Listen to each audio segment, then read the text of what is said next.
People often ask me why I created the Singer Style Lab. And the truth is, it began with the shy teenager who wrote songs she was too afraid for anybody to hear. I would spend hours at the piano, and between classical pieces, I began writing songs, but almost nobody knew. There was one exception, my best friend Sean. He had a gift for songwriting, and Sean believed in me long before anyone else did. So one afternoon, during a break in a recording session with our high school choir, Sean asked me to sing one of my songs, piano. Without telling, he had another friend unmute the recording console. Well, our high school choir director happened to be a successful songwriter. Before I knew it, I heard from the talkback line, "Hey, Fosdal, that's pretty good. Got any more?" And that moment changed the direction of my entire life. It eventually led to a scholarship that led me to college.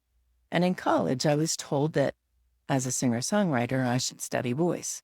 Well, studying voice meant studying opera, classical voice, and so I did. Now, there were some great experiences that came from it. I traveled Europe. I sang with some incredible choirs and in some beautiful buildings. From the outside, it looked like everything was going according to plan, until I came home and I recorded my first album. I remember pressing play, and I didn't recognize the voice coming from the speakers. The vibrato, the sound, the style. Technically, I had become a better singer, but artistically, I had lost track of the person that I had set out to develop. Now, I don't blame my teachers. They gave me extraordinary gifts, but all the tools that helped me sing Mozart, those weren't the tools that I needed to help tell my story. For a while, I nearly walked away from singing altogether, but instead I started asking questions. Questions that would shape the next 30 years of my life. Well, those questions eventually led me to Joe Estel. Joe gave me a new way of thinking. And for the first time, I understood that technique wasn't the destination. Technique was a bridge between what a singer feels and what the audience experiences. And as my own voice started to change, so did my teaching. Students began to find voices that they didn't know they had. Some went on to sing on Broadway. Some became Grammy nominees. Some found careers in voice acting. And some simply discovered the confidence to finally sing in front of another human being. But every one of those victories mattered. Well, years later, one of my students, Sean Royer, challenged me in a way that I will never forget. "Kelly, you have to get this out of your studio and get it to where it can help more people just like you." So Sean and I began building what would eventually become the Singer Style Lab. Shortly after we launched the pilot program, 2 of the people in that program were offered the opportunity to become professional singers. It was quite a validation. I got my usual call from Sean on a Thursday morning, and then he talked about how he had just gotten COVID, and it had hit him really hard. For some reason, my phone kept dialing him back. You know those pocket dials?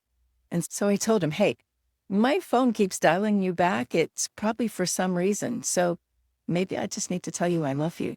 I'm glad I acted on that impulse because early Saturday morning, I got the news that Sean had unexpectedly passed away. It hit me pretty hard, and it took some time to come back.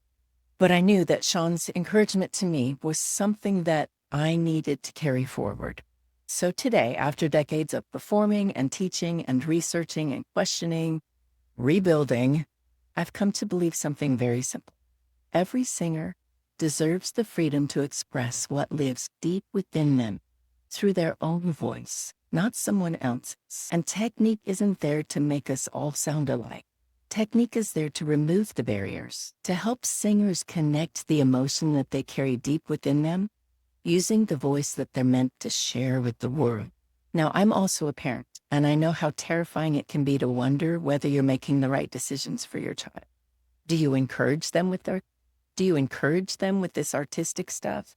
Should you push? Should you wait? And I don't pretend to have every answer.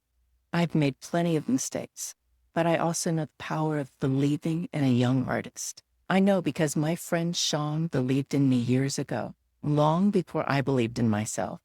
And looking back now, I realize that he simply didn't change my future. He changed the future of every student that I've taught ever since. And that's why the Singer Style Lab exists. Not simply to teach people how to sing, but to become the kind of place where young artists can discover what they're capable of, and where every singer is given the tools to tell the story that only they can tell. Because remarkable performers aren't remembered for having perfect voices. They're remembered because they can make us feel something. And I believe every singer deserves the chance to do just that. Welcome to the Singer Style.